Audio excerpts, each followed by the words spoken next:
Eu fico só me perguntando se fosse o Lula, estando em governo, se entrasse em conluio com seu ajudante de ordem, para que este pegasse seus presentes, que na verdade não eram seus, e sim do Estado Democrático de Direito Brasileiro, e comercializasse como simples muambeiro. O que diria a opinião pública? O que diria a grande mídia hegemônica? E mais ainda, o que diriam a oposição? Porque é notório que a imprensa brasileira está tentando passar um pano para essa história das joias, como se isso fosse uma coisa natural, de segundo plano, sem muita importância, quando, na verdade, deveriam estar todos histéricos para, o quanto antes, convocar Jair Messias Bolsonaro e retirar o seu passaporte e também prendê-lo. Porque o que se fez neste país não foi pouca coisa. O Bolsonaro simplesmente utilizou da máquina pública para enriquecer ainda mais. Qual é a dúvida disso? Não se tem dúvida nenhuma.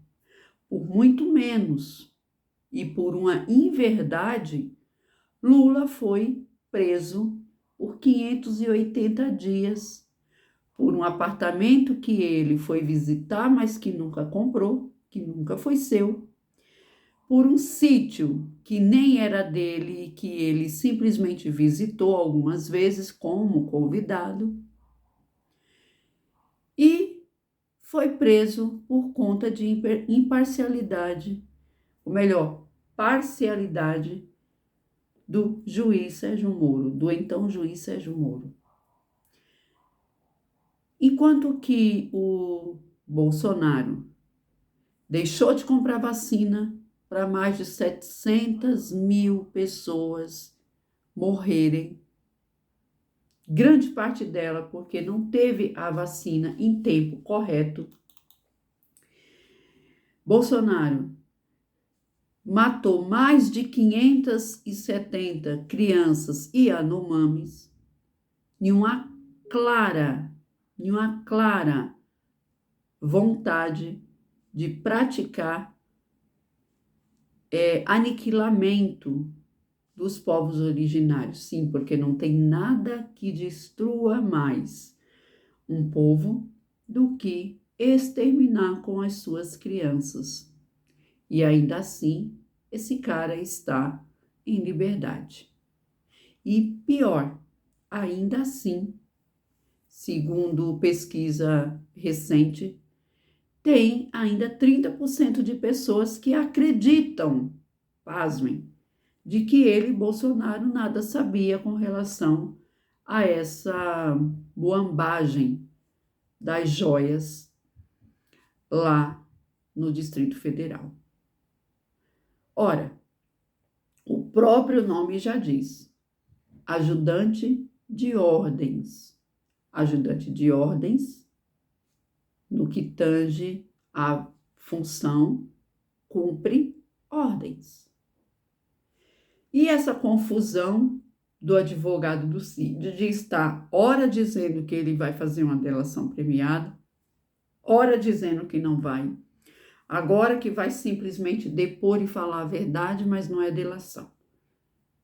Que diabos de jogada é essa?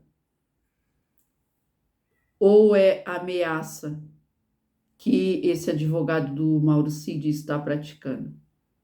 Porque fomos dormir outro dia achando que seria certa a decretação de prisão do Bolsonaro nas 6 horas da manhã seguinte, porque ele causou um verdadeiro escarcéu em entrevista à Veja. E aí depois, na manhã seguinte, recuou.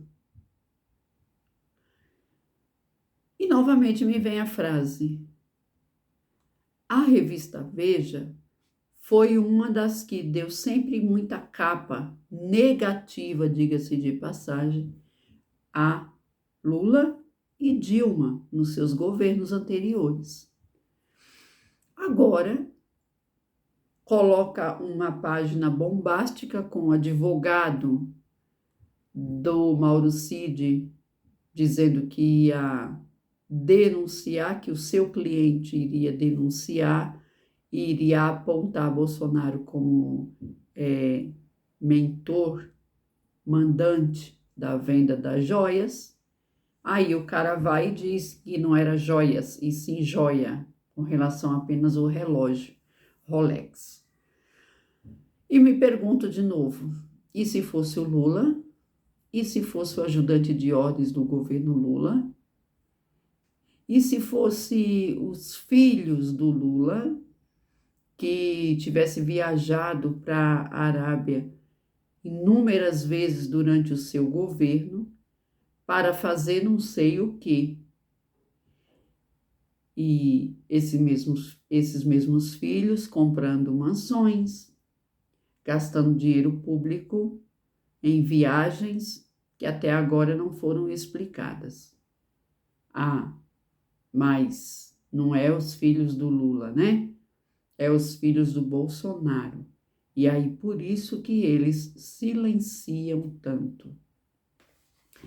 É um absurdo que a gente só fique sabendo das notícias por meio dos canais independentes da plataforma do YouTube. Porque a grande mídia continua fazendo o seu desserviço de sempre, não noticiando a verdade completa, passando apenas frases de impacto, mas que não são de tão impacto assim. E Bolsonaro segue com as suas enganações. Diz que até agora, né, já até voltou para a igreja. No final de semana, passou ele em oração com as criancinhas das igrejas, da igreja onde ele estava. A dona Micheque é que desapareceu, né? Não a vi no culto da igreja. Mas essa submersão, esse desaparecimento dela deve ser algo proposital. E muito bem instruído pelo seu advogado, né? O mesmo da Carla Zambelli, que, ao saber que provavelmente seria decretada sua prisão, não tem ainda a data, mas tem vestígio, tem rumores. Aí tratou logo de ficar adoecida, né? Semana passada. Então, a Michele, junto com a Carla Zambelli, tem o mesmo advogado, o mesmo defensor. Então, com certeza, a Michele está orientada a submergir, ainda mais depois daquele caso, né, onde ela foi interpelada, acho que num restaurante, alguém perguntando para ela cadê as joias, e aí o seu capacho, né, porque não tem outro nome, o seu capacho cabeleireiro, né, aqueles cupins com pichas, tratou de reagir, né, inclusive jogando gelo na mulher que estava perguntando das joias. Mas, enfim, a Michele deve ter sido orientada pelo seu advogado a ficar em silêncio, a ficar na dela. Afinal, é típico dessas pessoas, né? Elas aprontam, aprontam, aprontam. E quando a corda está quase arrebentando para o lado delas, elas saem de cena, né? Ou arrumam alguém para fazer de bode expiatório. Eu não sei vocês, mas eu estou de olho. E eu acredito que logo, logo, essas pessoas estarão aonde jamais deveriam ter saído, que é atrás das grades, para sempre. Curta, compartilha, se inscreva neste canal, me apoia, me ajuda a se manter aqui na plataforma e vamos fazer o nosso trabalho sempre, compartilhando conhecimentos e firmes e fortes, aguardando justiça para os golpistas e corruptos. Até mais.